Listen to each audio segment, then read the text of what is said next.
विश्वोत्पत्त्यादि तापत्रय विनाशाय श्रीकृष्णाय चैतन्यं शाश्वतं शान्तं योगातीतं निरञ्जनं नादविद्युत्कलातीतं तस्मै श्रीगुरुवे नमः। सर्वरूपमयी देवी सर्वं देवी स्वयं जगत् अतोऽहं विश्वरूपा तां नमामि करुणे। कल काश पे थोड़ा सा बोला रहे ताकि पक्का हो। ईश्वर प्राज्ञयो आनंद अनुभवा। ईश्वर और प्राज्ञ को आनंद का अनुभव होता है। ईश्वर माने ईश्वर, जिसको ईश्वर कहते हैं, प्राज्ञ माने जीव। ये दोनों आनंद का अनुभव करते हैं निरंतर। इस समय, उस समय प्रलय, ईश्वर प्रलय में उसकी सुषुप्ति होती है। ईश्वर की जब प्रलय काल होता है तब ईश्वर की सुषुप्त अवस्था होती है। प्रलय और सुषुप्ति के जीव की सुषुप्ति अवस्था अक्सर 2-4 दिन में आ जाती है। जब प्रलय हो जाता है उसका तो वो सुषुप्ति में चला जाता है। इस प्रलय और सुषुप्ति के समय ईश्वर और प्राज्ञ जीव चैतन्य से प्रदीप अत्यंत सूक्ष्म अज्ञान वृत्तियों से आनंद का अनुभव करते हैं। उसमें कुछ ज्ञान बाह्य पदार्थ का नहीं। जैसा कि श्रुति मांडूक्य के उपनिषद में कहा, प्राज्ञ चेतोमुख अर्थात चैतन्य से दीप्त अज्ञान वृत्ति, चैतन्य से दीप चैतन्यता वहां रहती है, अज्ञान वृत्ति से युक्त होकर आनंद को भोगता है। कौन? ईश्वर और प्राज्ञ। सुषुप्ति अवस्था में जीव का नाम प्राज्ञ है और प्रलय काल में ईश्वर का नाम ईश्वर। दूसरे स्वप्न अवस्था में जीव का नाम, ईश्वर का नाम है हिरण्यगर्भ और जीव का नाम है तेजस। और स्थूल जगत में ईश्वर का नाम है भगवान और जीव का नाम है वैश्वानर या विश्व। आनंद को भोगता है और इसी से वो सुख क्या स्मृति रहती ज्ञान के कारण कि मैं सुख पूर्वक सोया, मुझे कुछ भी ज्ञात नहीं रहा। ऐसा सोकर उठे हुए पुरुष का वाक्य उत्पन्न होता है। ऐसी प्रकार निद्रा सुषुप्ति में आनंद पूर्वक सोने के उपरांत जगने पर मनुष्य को यह याद रहता है और प्रत्येक मनुष्य को याद रहता है, चाहे बड़ा आदमी हो। अब सुषुप्ति पर हर जीव का अधिकार है कि नहीं? हर व्यक्ति, चाहे बड़ा आदमी हो, चाहे छोटा आदमी हो, चाहे जो हो, जाता है कि नहीं? वो आनंद सबके लिए बराबर है। और वो जो कहता है मैं सुख पूर्वक सोया, इस अनुभव से सुषुप्ति में आनंद के अस्तित्व का पता चलता है और मुझे कुछ ज्ञात नहीं रहा। इस अनुभव से अज्ञान के अस्तित्व का भी पता चलता है। कुछ हमें पता नहीं चला, इससे उसका ज्ञान पता चलता है और मैं सुख से सोया, इससे उसके आनंद का ज्ञान का पता चलता है। समष्टि और व्यष्टि, समष्टि माने ईश्वर और व्यष्टि माने जीव, ये दोनों अज्ञान उपाधि, अज्ञान की उपाधि। फर्क इतना है, जो समष्टि का अज्ञान है वो सत्व गुण की उपाधि से, जिसमें सृष्टि बनती है, और जो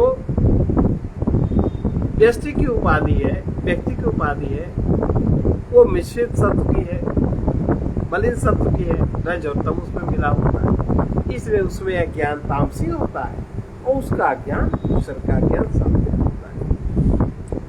उसी प्रकार एक है, जिस प्रकार समष्टि और व्यष्टि रूप अज्ञान उपाधियों में उसी प्रकार अभेद है, कोई भेद नहीं है। जिस प्रकार वन और वृक्ष में, वन में और वृक्ष में, वन एक बड़ा क्षेत्र है और वृक्ष एक छोटा क्षेत्र, लेकिन वो वृक्ष है वन में। वन के अंतर्गत जो अनेक वृक्ष हैं वो हो गए व्यष्टि,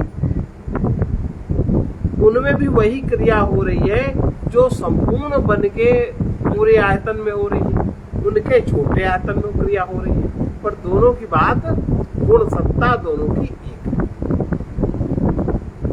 या जल और जलाशय में, आपके पास पानी है जलाशय है, कहीं कुआं है, कहीं तालाब है, कहीं बावड़ी है, कहीं कुछ। जो भेद जल और जलाशय में। आप जलाशय किनारे बैठे हो, जलाशय से एक लोटा जल आपने ले ली, जलाशय वही, उसको लेके आपने पी लिया, आपकी प्यास बुझी।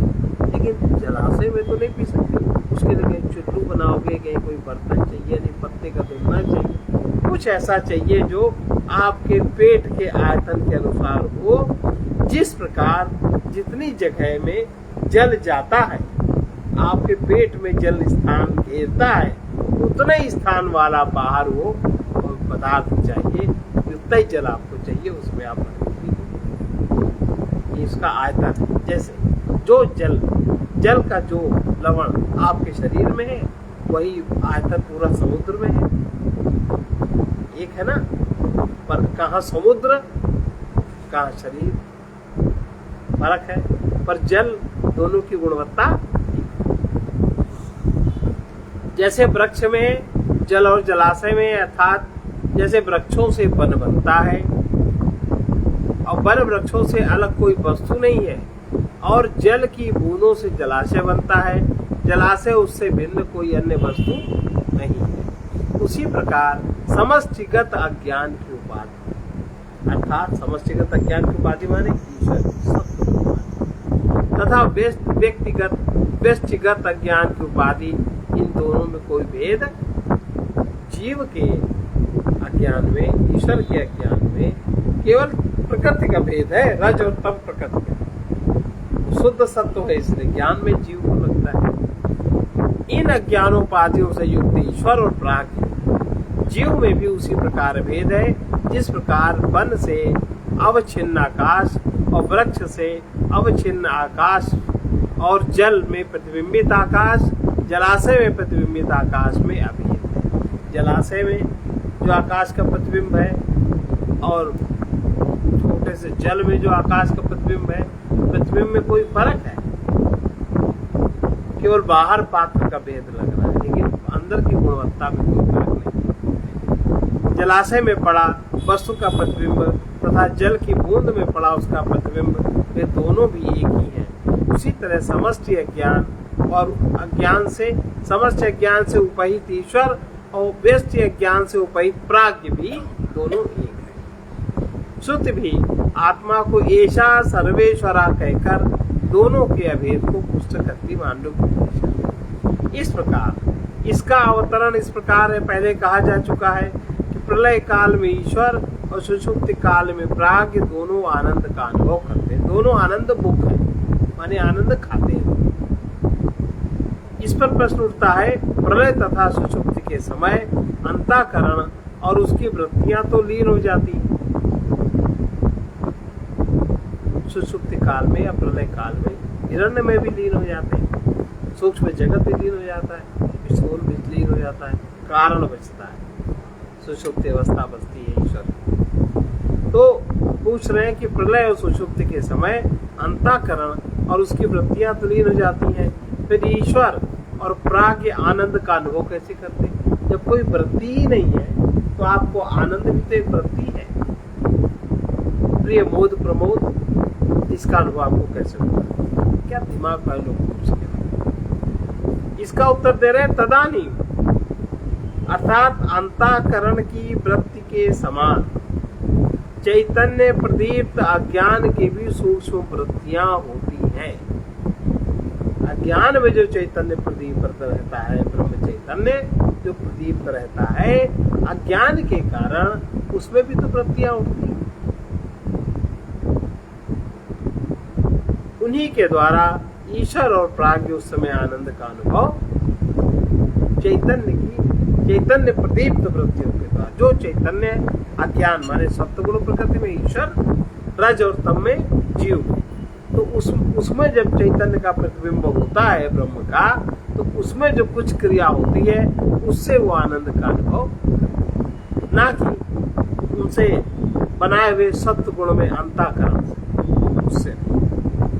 उन्हीं के द्वारा ईश्वर और प्राज्ञ उस समय आनंद अनुभव करते हैं। आनंद मुख मांडुक्योपनिषद में इसका संपूर्ण वाक्य इस प्रकार है, यत्र सुप्तो न कंचन, यत्र सुप्तो न कंचन कामं कामयते न कंचन स्वप्नं पश्यति कंचन स्वप्नं पश्यति तत् सुषुप्तं सुषुप्तं सुषुप्तस्थान एकीभूतः सुषुप्तस्थान एकीभूतः प्रज्ञान घन एवानंदमयो प्रज्ञान घन एवानंदमयो आनंद मुख चेतो मुख प्राज्ञः आनंद मुख मुख प्राज्ञ ये चैतन्य दीप्त ज्ञान वृत्ति प्रधान। जो चैतन्य दीप्त होती है वो ज्ञान वृत्ति प्रधान होती है।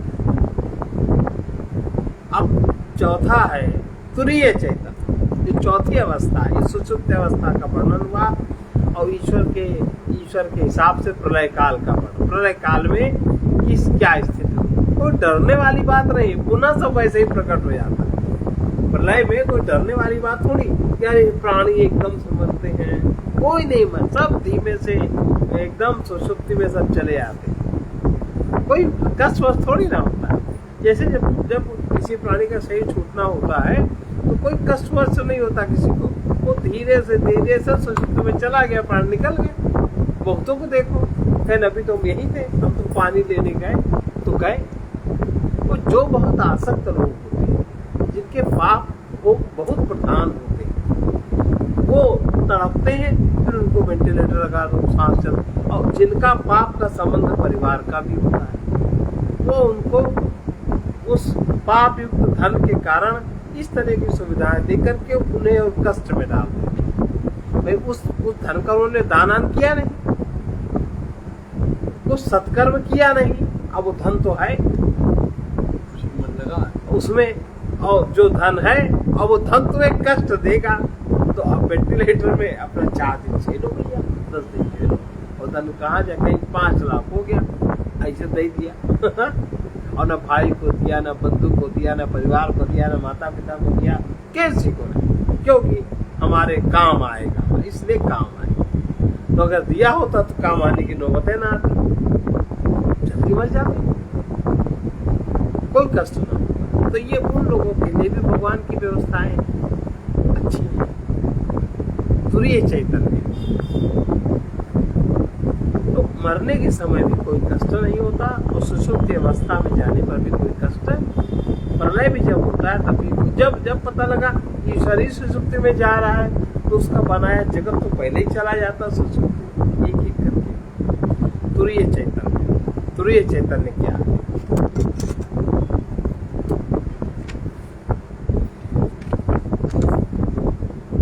इसको हम एक ही बार पढ़ रहे हैं, 2 बार नहीं पढ़ रहे।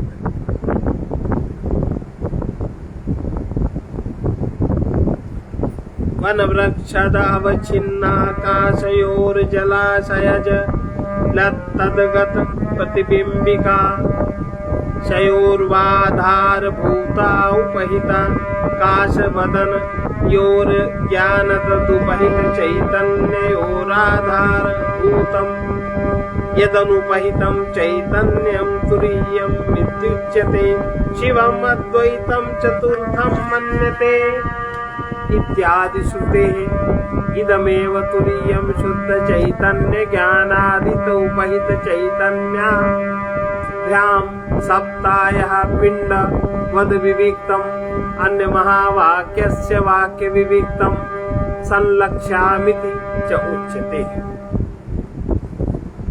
इसका भाव है जिस प्रकार, अब ये तुरीय चैतन्य को कैसे पहचान, तुरीय अवस्था की पहचान कैसे करेंगे बुद्धि के स्तर पे? ये तो तुरीय अवस्था में सभी रहते हैं। जहां हमने कहा अरे आपने में देखा नहीं, हम स्वयं वहां उपस्थित थे, तो हम तो हो गया अहंकार और स्वयं हो गया तुरीय अवस्था का वाचक। हमने खुद बार बार ऐसा अनुभव किया होता है। दुनिया में ही रहते हैं, सत्य में ही रहते हैं, परमात्मा में ही रहते हैं, पर उसके रहने के बाद में स्मरण नहीं रहता हम कहाँ हैं। इसलिए भगवान ने बड़ा सरल साधन बना दिया स्मरण मात्र सुलभ पारथा। ये बड़ी कृष्ण की कोई विशेषता नहीं है कि उन्होंने कहा हमको तुम स्मरण करो, मैं सुलभ हो जाऊं, मैं गोलोक से आ जाऊंगा, मैं फलाने लोग से। ये सब विडम्बना है। तुरीय चैतन्य स्मरण मात्र से सुलभ है कि नहीं? तुरीय चैतन्य माने ईश्वर, माने भगवान, माने सत्य। तो उन्होंने उस बात को व्यक्त कर दिया, स्मरण मात्र सुलभ पार नित्य युक्त योगिना। उन्होंने उसी बात को बाहर कर दिया। अब कहते हो कि हम सोचे, हम बजा रहे घंटी हुई आमे अवतार ने सब कुछ न करेंगे अपने हिसाब से। जिस प्रकार वन और वृक्ष तथा उनसे अविच्छिन्न सीमित आकाश का, वन में उत्पन्न हुए वृक्ष है और उनमें जो सीमित आकाश, वृक्ष का आकाश सीमित है, वन का आकाश थोड़ा उससे बड़ा है। एवं जलाशय और जल, जलाशय माने तालाब, कोई बड़ा स्थान जल का, और जल माने कोई छोटा स्थान, बाल्टी, टब, घड़ा आदि। उसमें प्रतिबिंबित आकाश का आधार, आकाश दोनों एक है, उपाधि से रहित महाकाश है। जो आकाश दोनों में प्रतिबिंबित हो रहा, तीनों में, वन में, वृक्ष में, जलाशय में और जल में। आकाश सबका एक है, क्या? वो महाकाश, महाकाश है। उसी प्रकार अज्ञान तथा उससे उपहित दोनों चैतन्य, अज्ञान माने माया, ईश्वर तथा प्राज्ञ का आधार जो अज्ञान से अनुपहित चैतन्य है। आधार क्या है? जहां पर अज्ञान नहीं है, जो आकाश का प्रतिबिंब है, उसमें कोई अज्ञान नहीं। अज्ञान तथा उससे उपहित दोनों चैतन्य, अज्ञान से जो उपहित दोनों चैतन्य है, ईश्वर तथा प्राज्ञ का आधार जो अज्ञान से अपोहित चैतन्य है, अनुपहित चैतन्य है, जो अज्ञान से अनुपहित है, अज्ञान से जो घिरा हुआ नहीं, तो तुरीय ब्रह्म कहलाता है। जो आकाश है वो तुरीय ब्रह्म कहलाता है। क्योंकि श्रुति मांडूक्य उपनिषद की कहती है, शिव और अद्वैत चैतन्य को चतुर्थ माने तुरीय चैतन्य मानते हैं।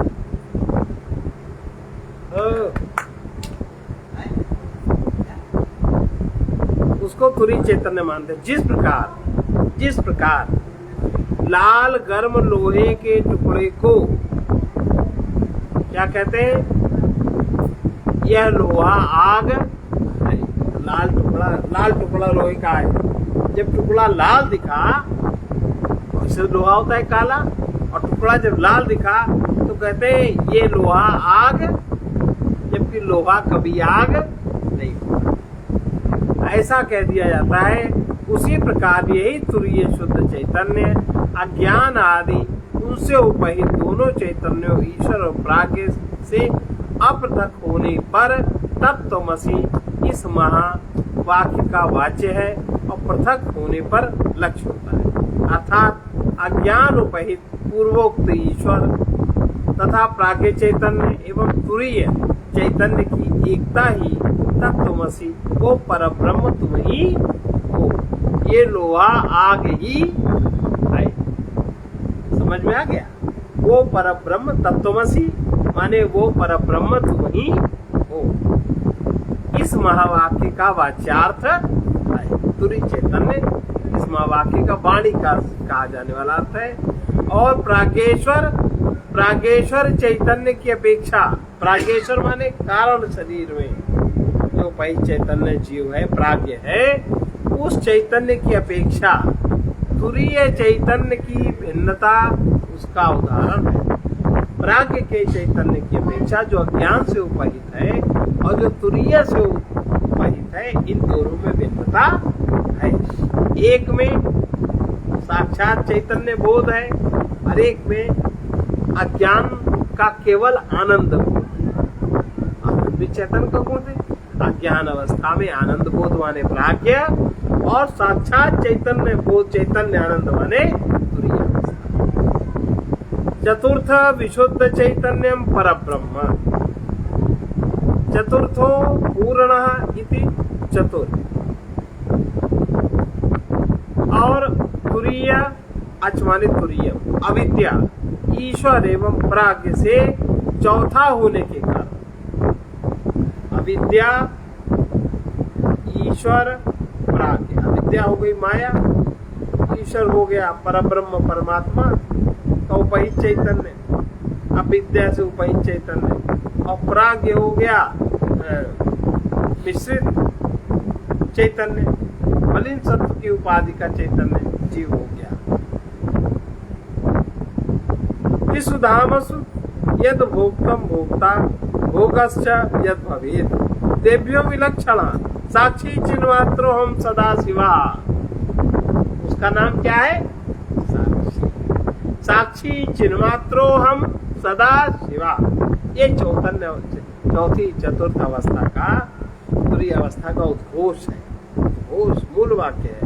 साक्षी चैतन्यो हम सदा शिवा।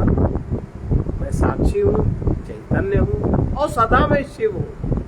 शव से मेरी कोई एकता, जैसे वो लोहा में अग्नि कहे कि मैं लोहा नहीं हूँ, मैं तो अग्नि ही हूँ, सही बोल रहा है।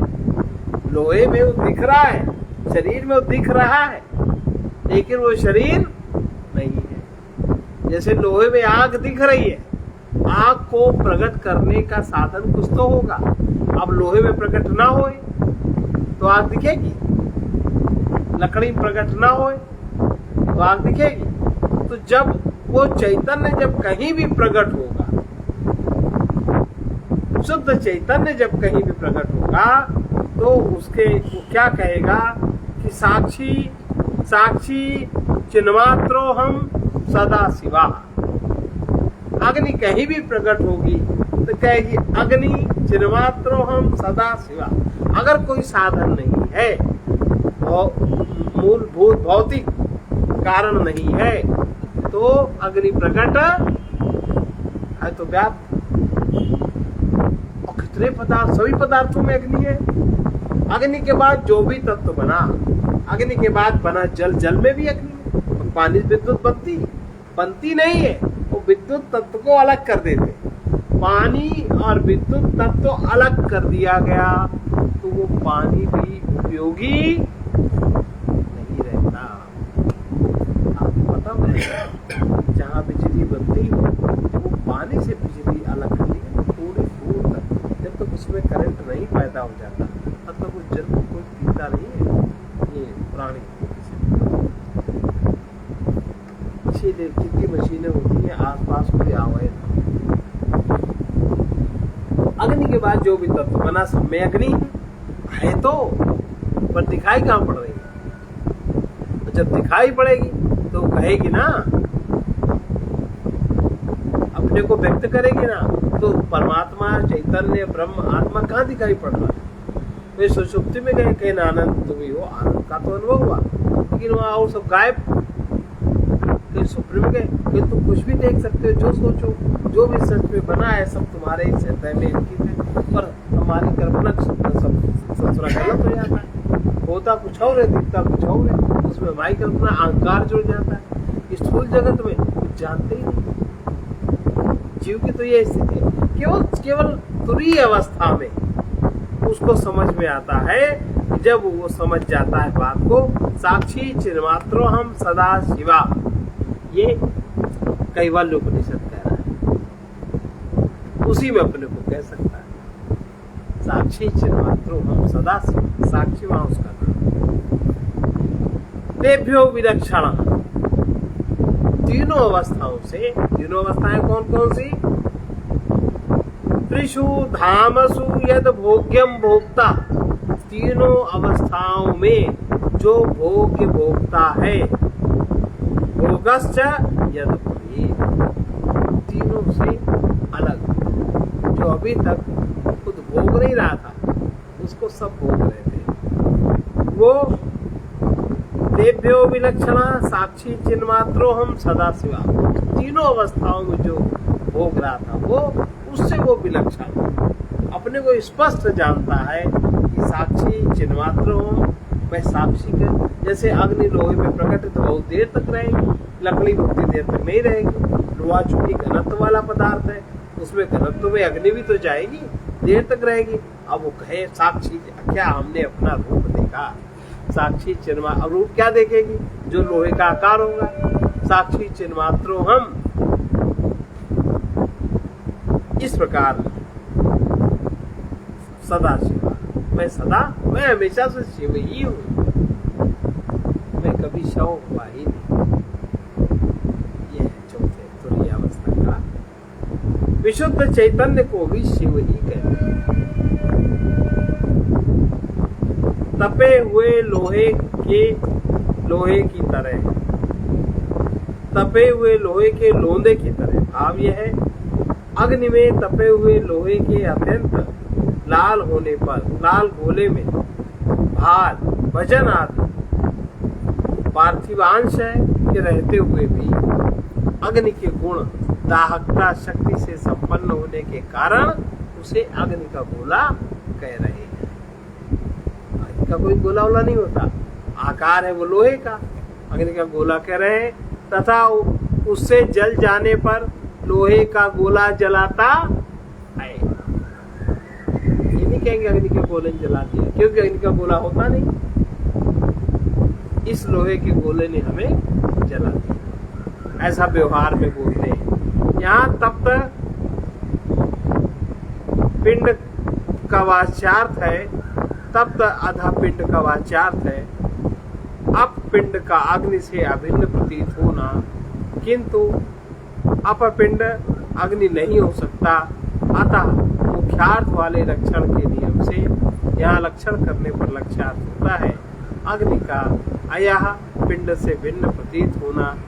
इसी तरह से तत्वमसि का वाच्यार्थ होता है अज्ञान उपहित चैतन्य ईश्वर प्राज्ञ तथा तुरीय विशुद्ध चैतन्य की अभिन्नता है, परंतु तुरीय चैतन्य अज्ञान से उपहित नहीं हो सकता कभी। अतः मुख्यार्थ का बाधक हो जाने के कारण यहाँ लक्षणा से ही अर्थ समझना पड़ेगा, और तब लक्ष्यार्थ होता है अज्ञान उपहित चैतन्य का शुद्ध चैतन्य से भिन्न प्रतीत।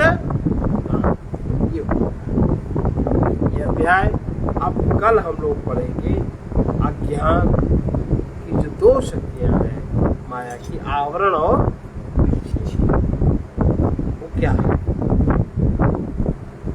आज का कुछ स्पष्ट हुआ, कल इसका थोड़ा सारांश और दोहरा देंगे तो स्पष्ट।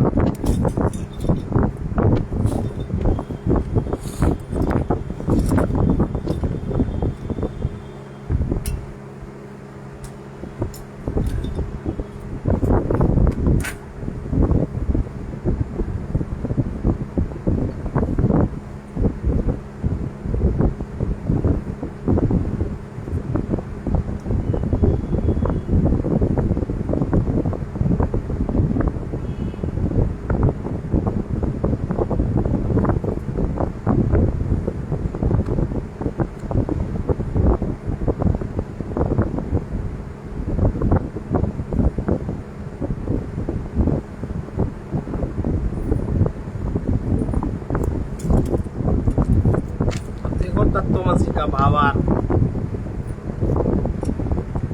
तृतीय अवस्था का भावार्थ।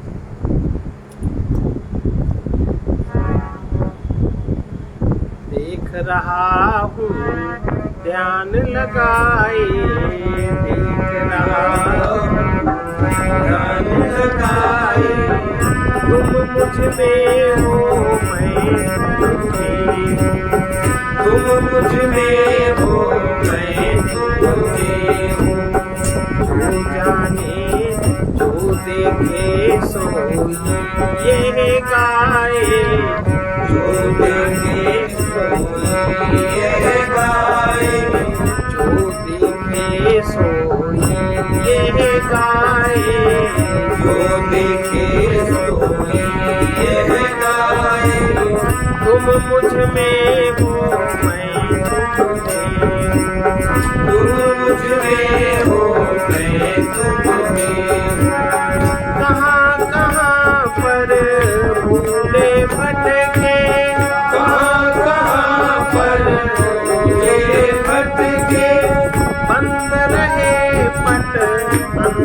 घट के बंद रहे पट अंतर घट के जब तक हम ये समझ न पाए जब तक हम ये समझ न पाए तुम मुझ में हो मैं तुम में तुम मुझ में हो मैं तुम में देख रहा हूँ दिल लगाए देख रहा हूँ ध्यान लगाए तुम मुझ में हो मैं तुम तुम मुझ में हो मैं तुम में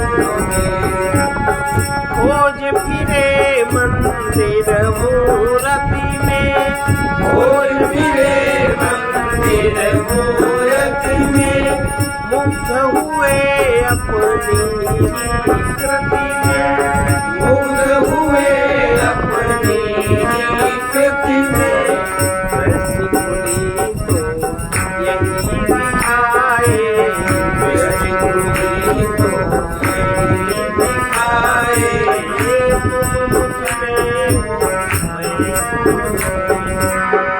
तुम मुझ में हो मैं तुम में जो देखे सो ये गाए तो देखे तो ये गाए तुम मुझ में हो मैं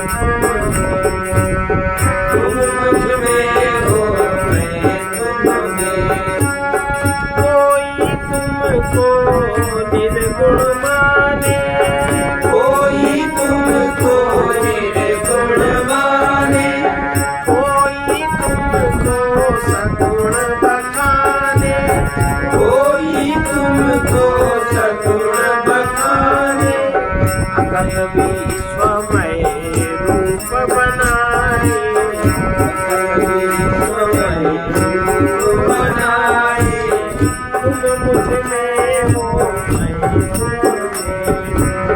तुम मुझ में हो मैं तुम में हूँ दृष्टि खुली तो यही दिखाए दृष्टि खुली तो यही दिखाए तुम मुझ में हो मैं तुम में तुम मुझ में हो मैं तुम में हूँ तुम ऐसे हो या वैसे हो तुम ऐसे हो या वैसे हो जो कुछ भी हो या जैसे हो जो कुछ भी हो या जैसे हो यही आनंद मनाए यही आनंद मनाए तुम मुझ में हो मैं तुम में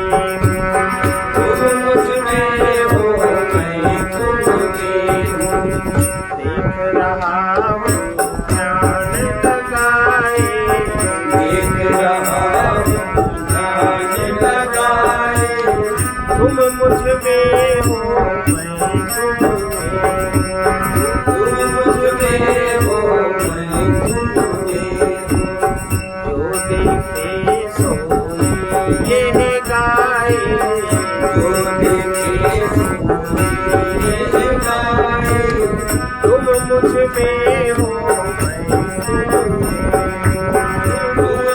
में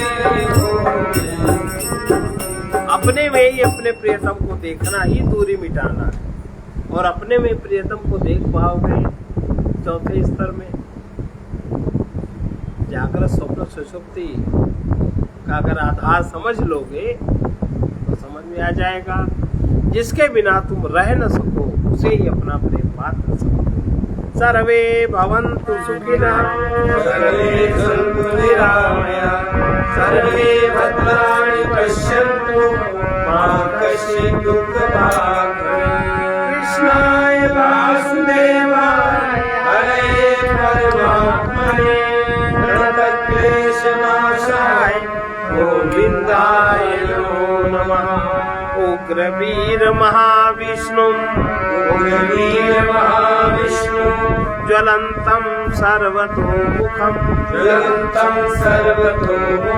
नृसिंहं भीषणं भद्रं मृत्युं नमाम्यहम् असतो मा सद्गमय तमसो मा ज्योतिर्गमय ॐ पूर्णमदः पूर्णमिदं पूर्णात् पूर्णमुदच्यते पूर्णस्य पूर्णमादाय पूर्णमेवावशिष्यते। ॐ शान्ति।